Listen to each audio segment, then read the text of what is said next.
What's good? God is good. I'm your host, Jay Did It. Welcome to Thursday Therapies, a podcast for all creatives, writers, rappers, poets, artists, activists, Sacramento Community Therapy Session. Today we have RTO, a hip hop producer out of Oakland, California, carving out sound that hits as hard as the city he was raised in.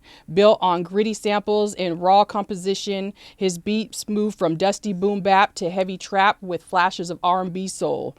He's taken his sound to the stages, to performing at Hyro Day and Rockin' Shady Lady in Neck of the Woods with that unmistakable Oakland energy, armed with an MPC 1000, MPC 4000, SP 404, Machine, Reason, and Ableton Live. RTO flips every tool into something rugged, authentic, and true to the grind.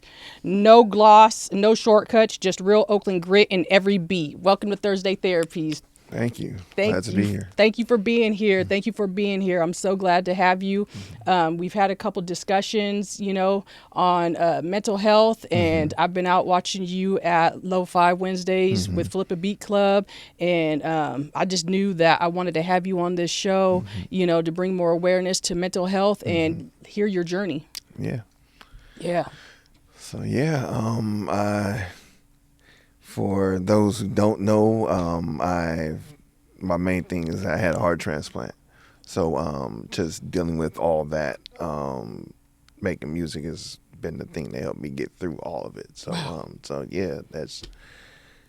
That's wild. I didn't even know that about you. I'm so glad that you shared that, because that's an amazing journey. That'll definitely change somebody's life around. Yes. So as you know, Thursday Therapies is a podcast bringing awareness to mental health. I'm going to ask you some questions about your childhood, a little bit about your journey, and what you have going forward. So let's jump right in it. All right. All right. So how did growing up in San Francisco and Oakland shape your childhood? Pretty tough. It shaped it pretty well. I wouldn't be the person I am today if I wasn't born in San Francisco and raised in Oakland. Definitely taught me grit. It taught me resiliency for sure. It's taught me a lot. Yeah, yeah, those are tough neighborhoods. So, so what was it like a little bit? Do you have any examples?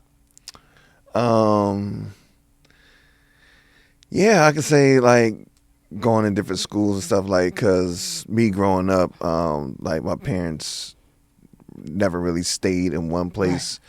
We was always just moving around and stuff. I never stayed in a house no longer than like 2 years or whatever. So, with that comes just going to different schools and having to learn how to befriend everybody and like not really no real stability. So it's definitely times I gotta just like defend myself and all that kind of stuff. And it's almost like you're starting over new every 2 years. Exactly. Yeah. That's tough. Right. Wow, that's tough. So you mentioned always moving around like you just did. So how did that impact your sense of self and who you are? I think that impacted it, just me being confident in myself and being able to show other people that, so I can, just being able to befriend a lot of people and stuff and not being shy in those situations and stuff. It just, I know, I guess it just taught me to be cool with everybody. Oh, wow. Yeah, that is that's cool. That's a cool trait to have, though, because for some people, a lot of movement and just really not fitting in. A lot of people just, find themselves secluded or introvert and have trouble, really out there in the real world. So that's a great, skill to have. Definitely. So what's one early challenge that you now recognize as the start of your mental health journey from being a child to now? An early challenge.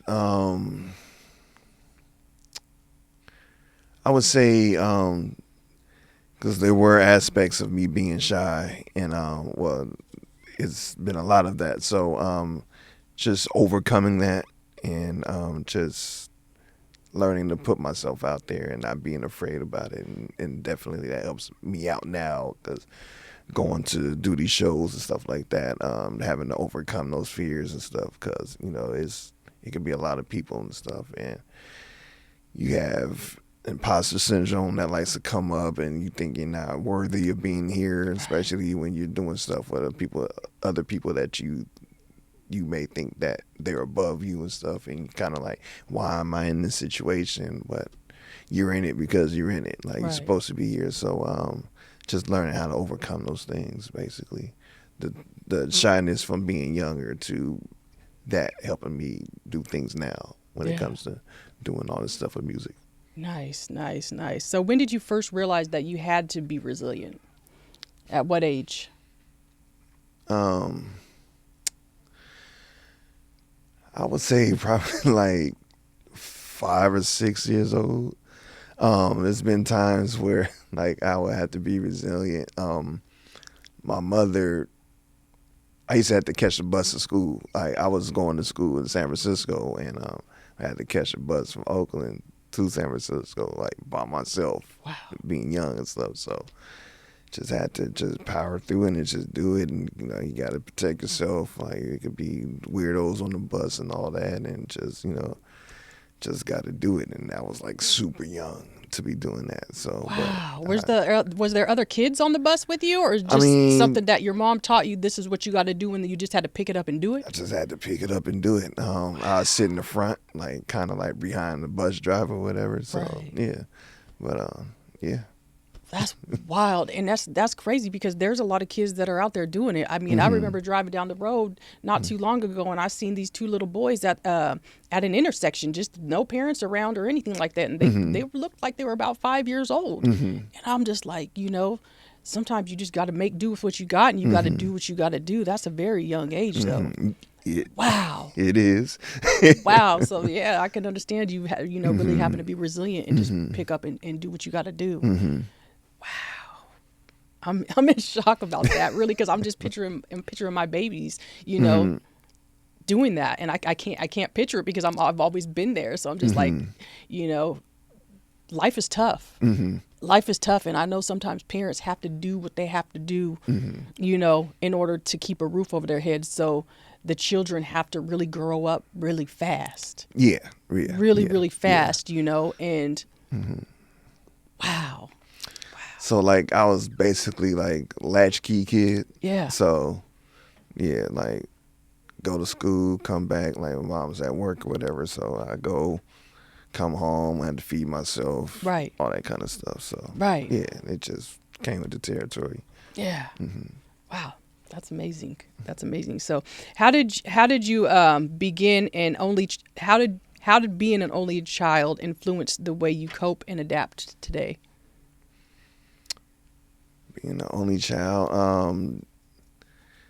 I got to do for self. You know, there's no one there to help. Like, there's no one there I can like run things to or whatever. Like, if my parents are there, then of course I run to them. But when they're not there or whatever, and it's something I had to figure out or whatever, I just got to figure it out. So, what was the full question again? How did being an only child influence the way you cope and adapt today? Okay. Cope, yeah. Like, I just learned to do it. How it helped me adapt today. I guess it falls more in line with just being able to be cool with everybody.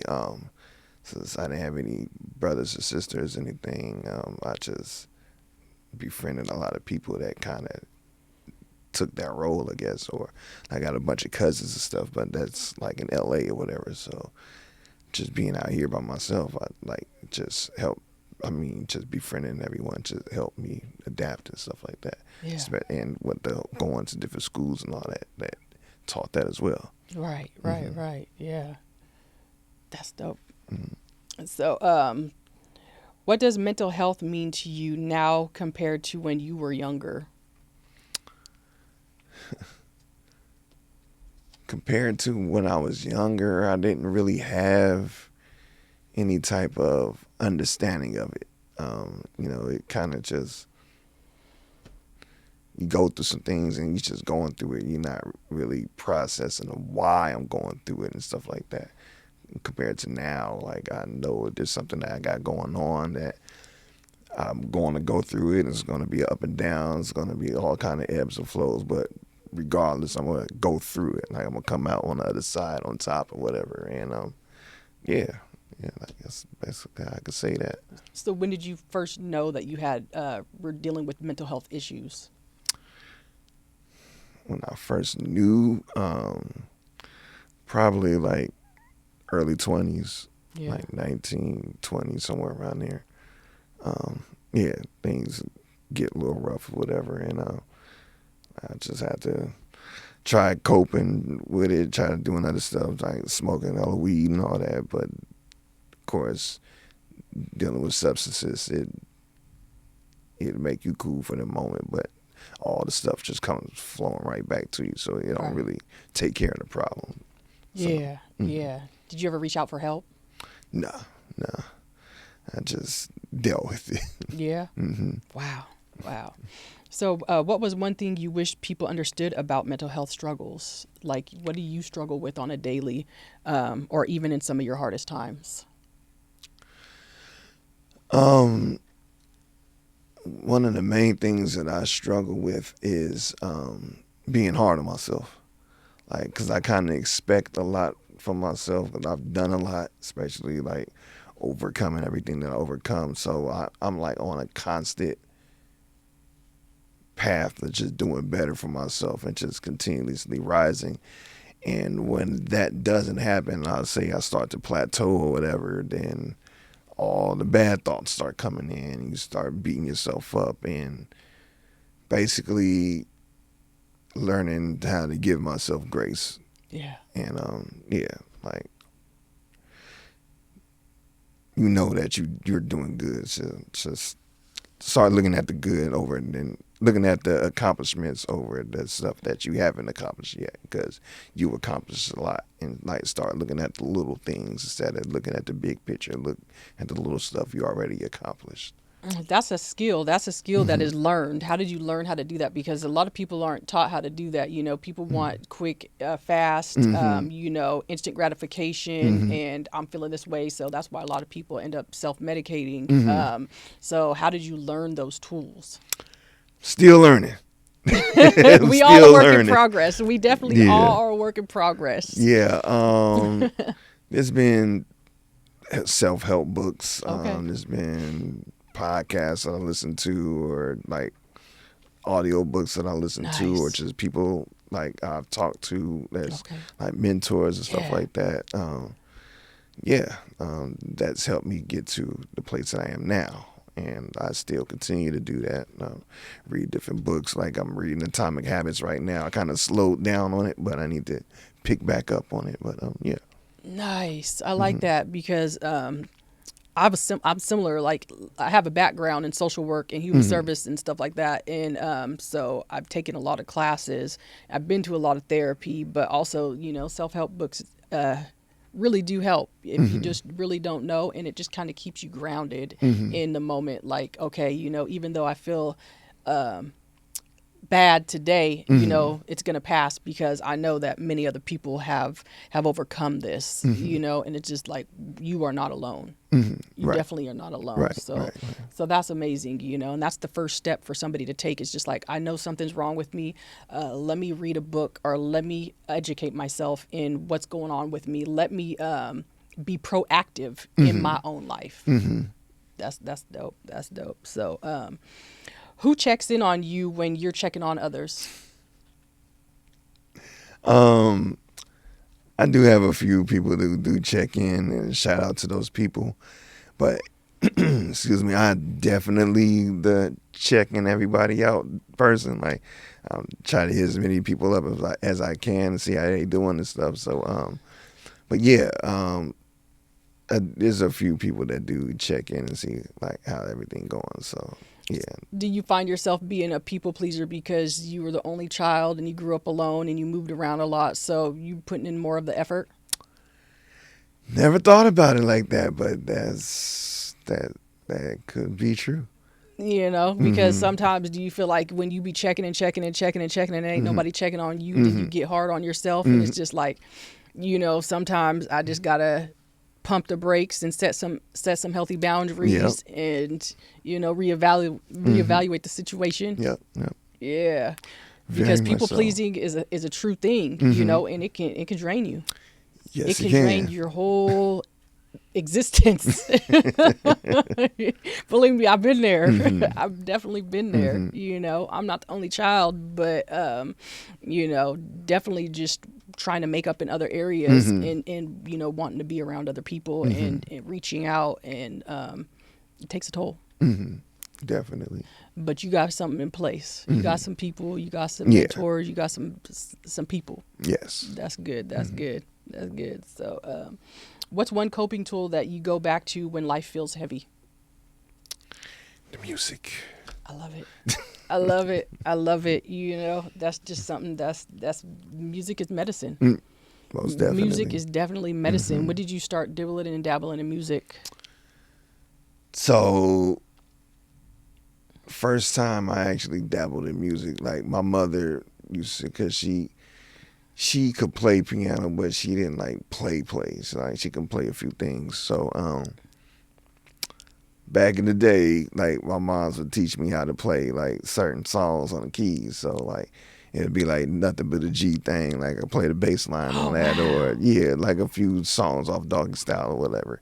So I would learn how to play that, and then like go to my cousin's house, and they had like a little toy piano, and I'd sit there and play it, and then everybody started tripping or whatever. But started there, and then that graduated to me actually getting a program and just learning how to make stuff on that program, because I always had like a natural knack for learning music and stuff, like beating on the tables and just beatboxing or whatever. Like somehow there needed to be some type of outlet for it. So started doing that, and then once I got a program, and once I started using that program like to make my own stuff, everything just took off.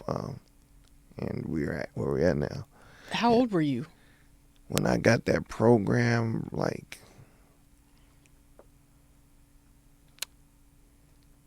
19, 20, somewhere around there. Oh, okay, nice. Yeah.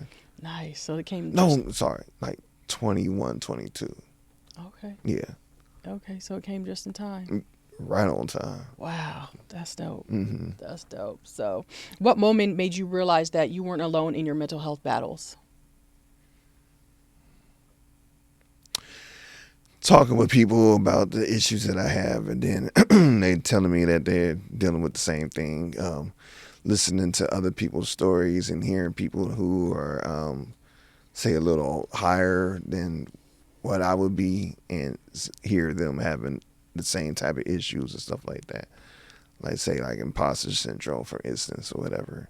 Hearing people that you wouldn't think have it, and they totally have it. So I'm like, that's interesting. So, how do topics like that come up in your circle? It just happens like organically. One person can be talking about something, and then someone be like, I kind of went through that too, and then end up being a huge discussion about it. Like that needed to be released somehow. Like that message needed to come out. So yeah. Wow, that's amazing. That's good that you have such a great support system, because a lot of people, it's still a taboo, and a lot of people, especially men, don't talk about feelings like that and mental health. It's just something that's why I have this platform, is to bring more awareness to it. But it seems like a lot of more men are opening up to sharing their true feelings. So that's amazing. That's really good. That's really good. So, how did music become your escape and spiritual grounding? I'm not really sure on how it happened. I just know it happened. It just became a thing. I guess it something that I can just concentrate on and just take my mind off whatever it was going on that was bad, and I can just escape and just come here, and like I need to escape a lot. So it just ended up being like, oh yeah, you like to make this, and then I started getting better at it, and it just became fun. So yeah, I guess that's how that happened. Do you make beats every day? I used to, not every day anymore, but definitely during the 10,000 hour phase, yeah, it was definitely every day. That's But what's up. now it's not as much. Like I haven't made anything in probably about like a week. So now it's like, and that's mainly because of work. Yeah, And yeah. I mean, if that I had the happens. time, then yeah, it wouldn't be like every day. It'd be like every other day or whatever. Or Yeah, just whenever I'm in that zone, then it happens. Then it happens. that's what's up. Yeah. Are you working with anybody right now? There's a few people that I'm working with. I'm always open to work with more people. I'm constantly sending beats out to other artists and stuff. And yeah. Awesome. Mm-hmm. That's awesome. So, what keeps you creating when you don't even feel like it? When the road gets hard? Start feeling weird.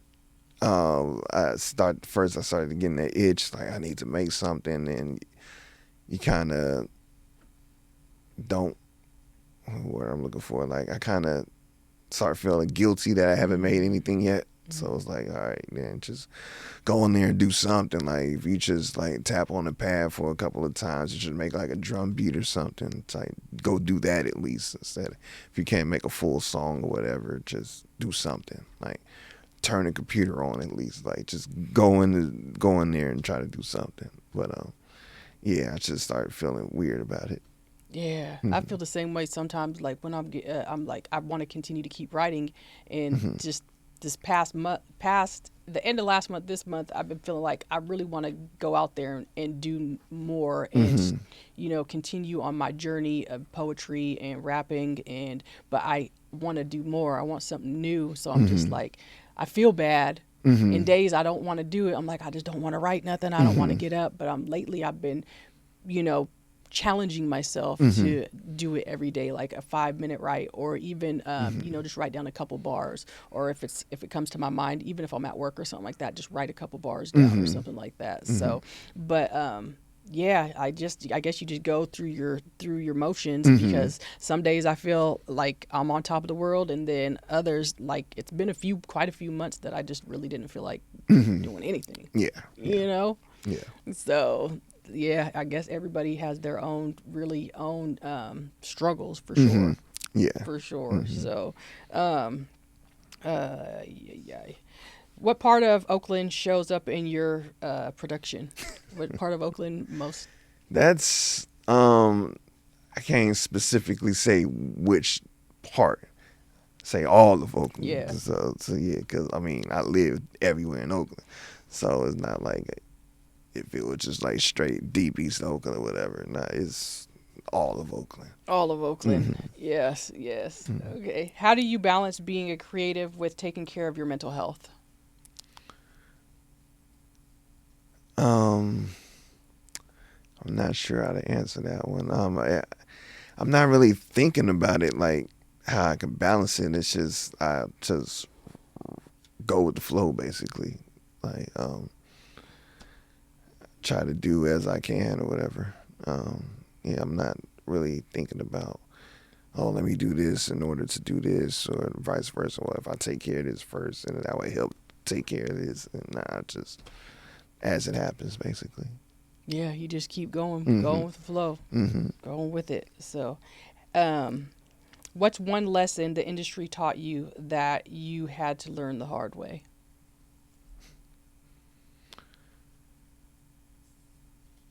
Just don't be giving out music willy-nilly to any old body. Make sure you put like tags on your stuff. Definitely just don't work with any old body, because some weird stuff can happen. But basically, I'd say the main thing is like putting tags on my music, because people like to steal it or whatever. So and it's especially back then it was just like free market on everything. If you want to put your stuff on SoundCloud, cats would just go right on that page and just download it, and oh, this is my beat now, check me out, and all this. So yeah. Wow. You had to learn the hard way. How'd that make you feel?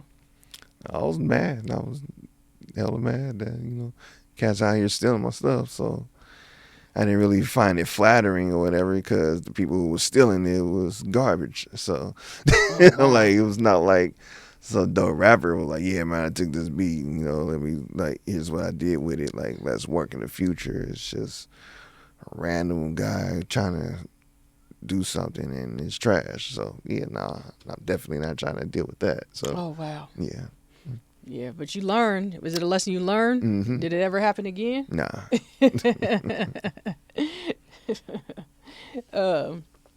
What does giving yourself grace look like in your actual day-to-day life? What that looks like,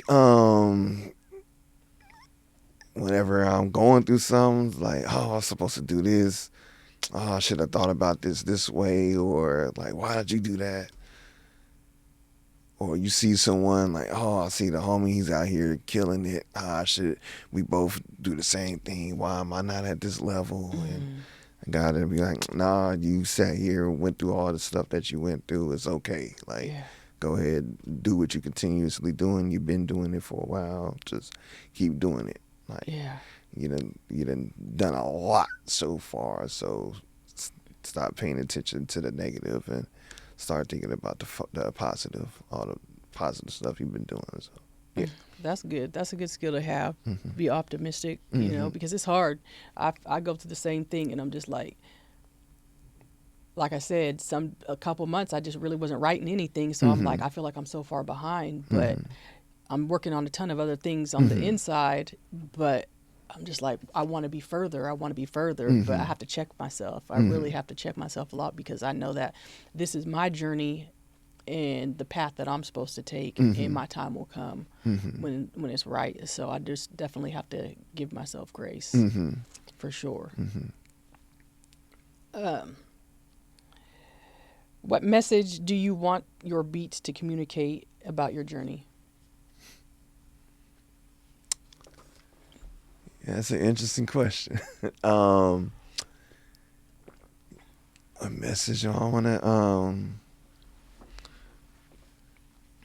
that I'm dope. I mean, I don't know. Yeah, I mean, like, you hear what you hear, and the person who made it been through some stuff, and I'm still out here doing what I'm doing. So whatever that you hear, know that it's someone who is extremely resilient and has been like continuously working on itself to keep higher and higher and higher. So that's powerful. That's really powerful because, a lot of people don't make it, and a lot of people, fall off and, and sometimes don't get back up.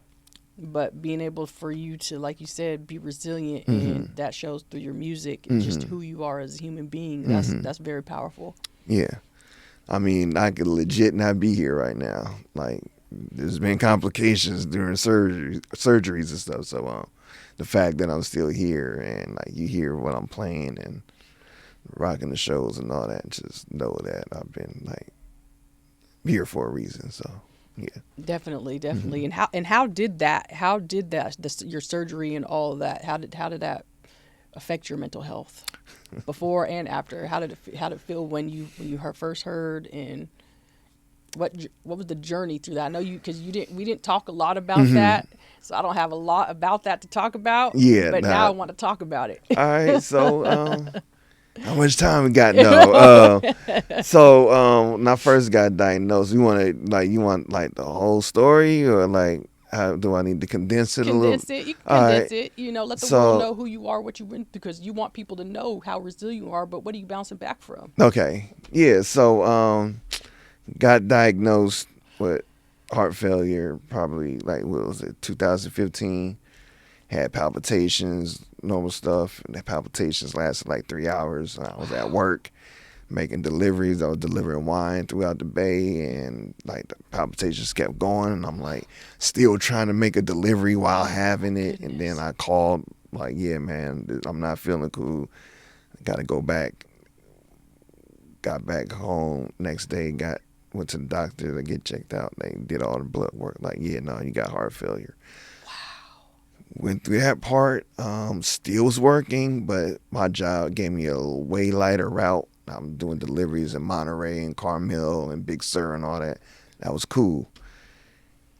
It then progressed to advanced, and then I couldn't work anymore and had to deal with the whole dealing with advanced heart failure. Can't really walk around and do anything.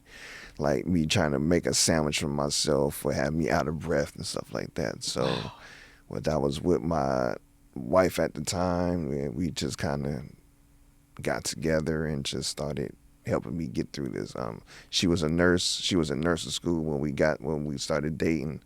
So she was kind of like had her own prep to deal with this going on with me and stuff. So we was dealing with that, and then things got worse and worse, and then I ended up having to get a heart pump installed. Basically, it was preventative, so I wouldn't have to be going in and out of the hospital. I had to be put on like oxygen and stuff like that. So during that heart pump, open heart surgery, some things happened. They had to stop my heart for like 3 times because there was some complications going on. So the act of that, like you basically in my head, like you feel like you're dying and stuff. So that kind of changed some stuff on my outlook on everything. So definitely when it comes to dealing with death and stuff like that, I couldn't. We cool. So like at this time, like all the police shootings and stuff that was going on, I'm like, I'm not watching none of that. So I can't see like someone actually passing like TV, whatever, movies, that's no problems, whatever's fake, but seeing someone for real pass, I'm cool. So but yeah, with that, certain other complications happened, but I'll skip over that. Had the pump for a while. The pump dealt with that. That was a thing in itself. It started going bad and had to get on the list. I was way bigger than I am now at the time. I was like almost 300 pounds and had to come off that weight to get on the transplant list. Had to get a BMI of 35 and through diet, no exercise because I couldn't exercise because heart failure, just strictly diet.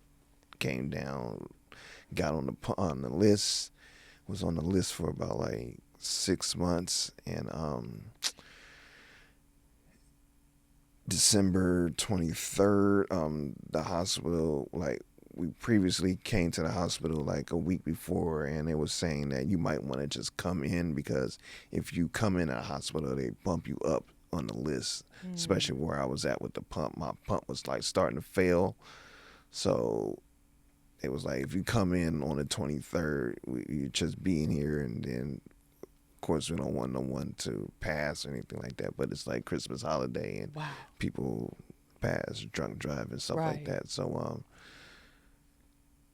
that same day I was supposed to come in, we got the call for the heart earlier that morning. It was like 3 a.m. We got the call. It was like, come in right now. Go do everything, the prep that you need to do. Come in. We ready. So got the call that day and got the transplant. You here for a reason. You got a whole journey and a whole story to tell, and I'm so glad that you are here. Praise God. Thank you. Yes, for sure. Wow. See, we almost skipped over that, y'all. I'm glad I caught it. But yeah, you resilient. You resilient for sure. Yes. And now I see, like, you really, it puts life into a whole nother perspective. Like really put your whole life into another perspective on something like that. My mom had heart issues, and I seen what she went through. She had a pacemaker, and that's scary. Yeah, and that put my outlook on life in a different perspective. But it wasn't even me. So to sit here and talk with you and see how you went through it is just like, you here for a reason for sure. Yes, and enjoy every moment of it. Yes, enjoy every moment of it. Yes, for sure. There's definitely times when you're trying to figure out that purpose, and that'll mess with you a little bit, but then you go back, start giving yourself the grace, like, you're here for a reason. So just go and Right. fulfill that reason. So You got to remember and remind yourself every day, Mm-hmm. because you definitely are here for a reason. Even though it gets tough, because I feel you, it does get tough, Mm-hmm. and I'm just like, God, what's going on now? Come on, But thank you for sharing that. Yeah, no thank problem, you for no. sharing that. So, what's the one piece of advice that you would give someone who feels like they can't do it? The one thing I would say for those who feel like you can't do it, I will tell you that you can do it. You can do it. Yes. It's a lot of times that I thought that I could not do it, and I 100% did it. Gave myself the grace, as we've been saying before, and taught myself that I can do it.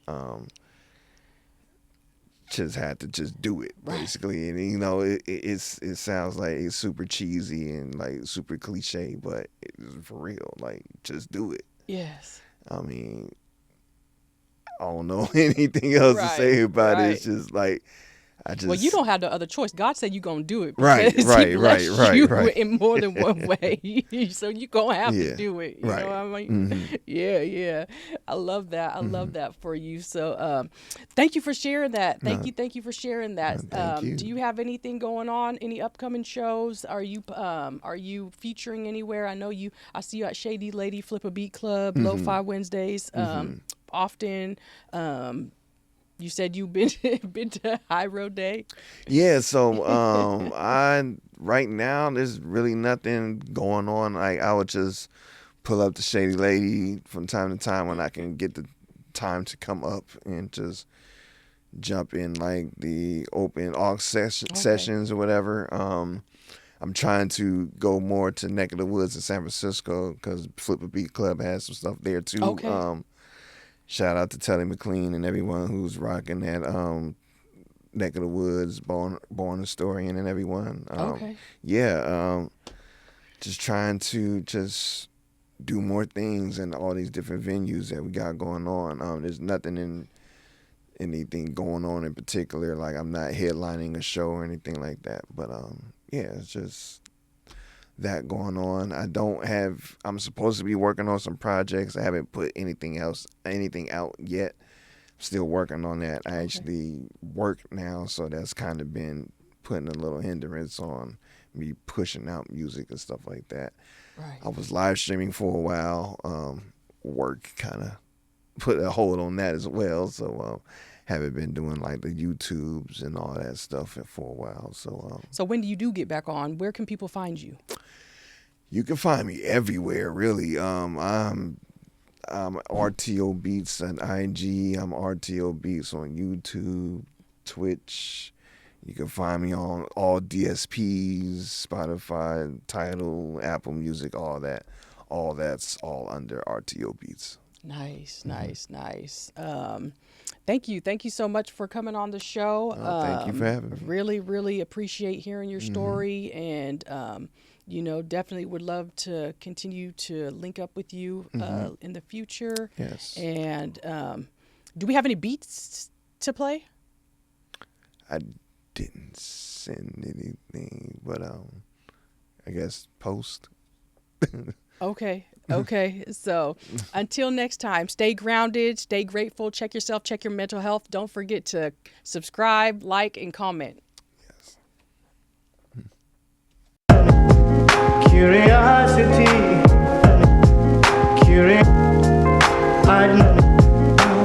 Best of me. It was curiosity.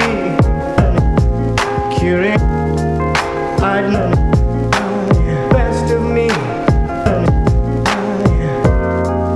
It was you just what to do. Why didn't you let it remain? Do just what to do. Why didn't you let it remain? Do just what to do. Why didn't you let it remain? Do just what to do. Why didn't you let it remain? Desire.